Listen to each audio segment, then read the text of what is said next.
Have you ever felt guilty just for growing? Like every step forward you take creates more distance between you and the people you love. Like you didn't lose friends because you did something wrong, but because you are becoming someone else. This is a story about what happens when outgrowing everyone around you is lonelier than staying small. At 27, Daniel Rivera still lived in the small town in Ohio where he grew up. The same old streets, the familiar Friday night bar, the same group of friends from high school. On paper, everything was fine. He had a stable job at a local logistics company, decent pay, regular hours, friends who would show up at 2 a.m. if his car broke down in the middle of the road. But every Sunday night, when the house went quiet and the TV was turned off, Daniel felt something hard to name. Not sadness, but pressure, like his life was too small for his chest. It started very quietly. He woke up at 5:30 a.m. to learn coding online before work. At first, it was just curiosity, but the more he learned, the more he felt alive.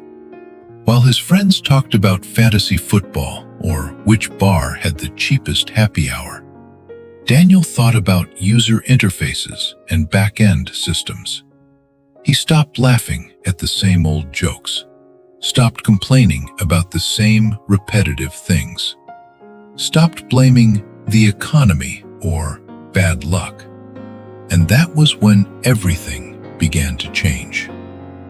"You've been different lately," Marcus, a close friend since 7th grade, said as they sat in their usual corner at Rusty's bar. "Different how?" Daniel asked. Marcus smiled slightly. "You come out less. You're always busy. I guess you're planning something big." Daniel didn't dodge it this time. "Yeah," he nodded. "I'm studying more. I want to transition into tech. I don't think I want to stay here forever. I want to see how far I can go." Marcus was silent for a few seconds. "How far?" he repeated, half joking, half serious. "Me? I just hope for stability. A steady job, a house, weekends seeing the guys like this. That's enough for me." Daniel looked around the bar, the familiar faces, the familiar laughter. "Maybe for me, it's not enough." Marcus didn't argue. He just shook his head slightly with a faint smile. "I don't fully understand the things you're chasing, but I'm just afraid you'll burn yourself out. It's not so bad here."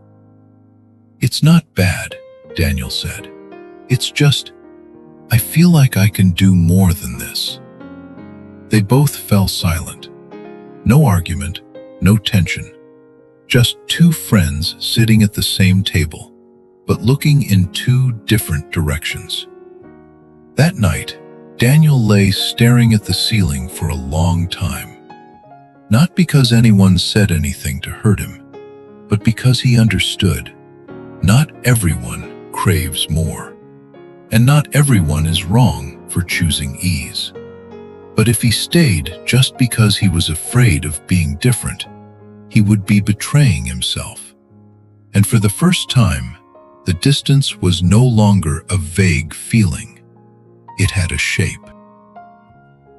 Months passed. Daniel did small projects after work. Websites, simple apps. Quietly, he applied for remote tech jobs. Then one afternoon, he received an email.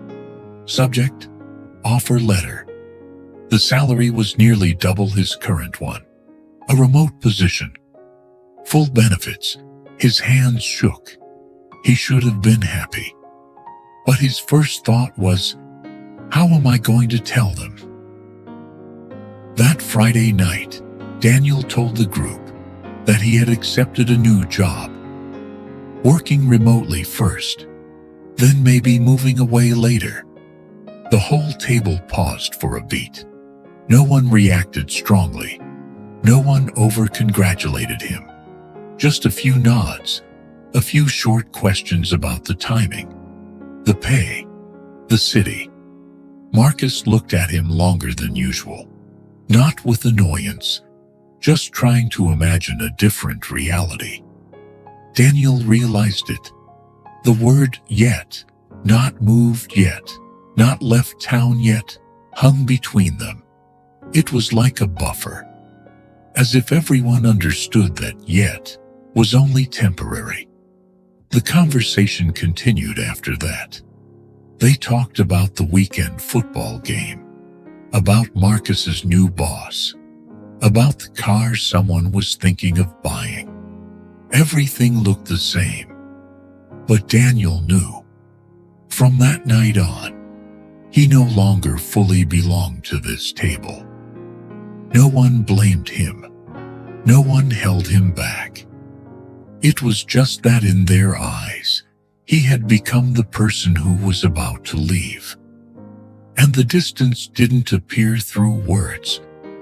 It appeared through the silent acknowledgement that each person's path ahead was no longer parallel. The invitations began to thin out. The group chat went silent when he spoke.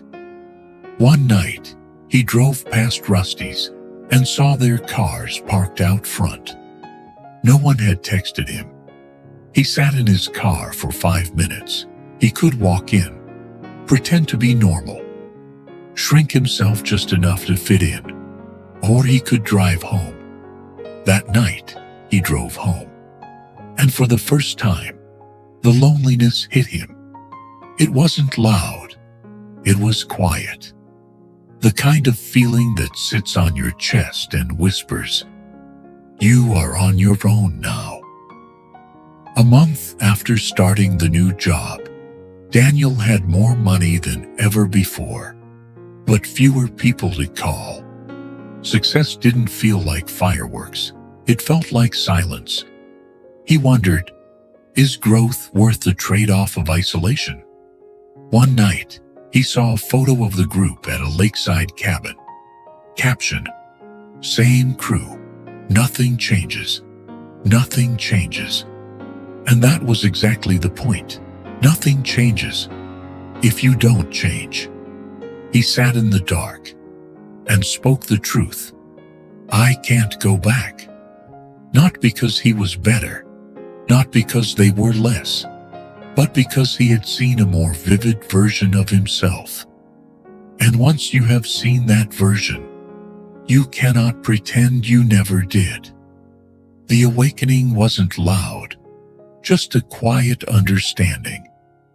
Outgrowing someone doesn't mean you stop loving them. It just means your path requires different terrain. Not everyone goes through the whole book with you. Some people are just a chapter. A few months later, Daniel moved to Austin, a new city. No existing friends, no history. Terrifying. But he met people who talked about ideas the way he used to think about them alone. People who challenged him, inspired him. The loneliness was no longer suffocating. It became open, like a long road. If you're in that stage, if your circle is shrinking, if conversations become heavy, if staying feels safe but suffocating, you are not broken.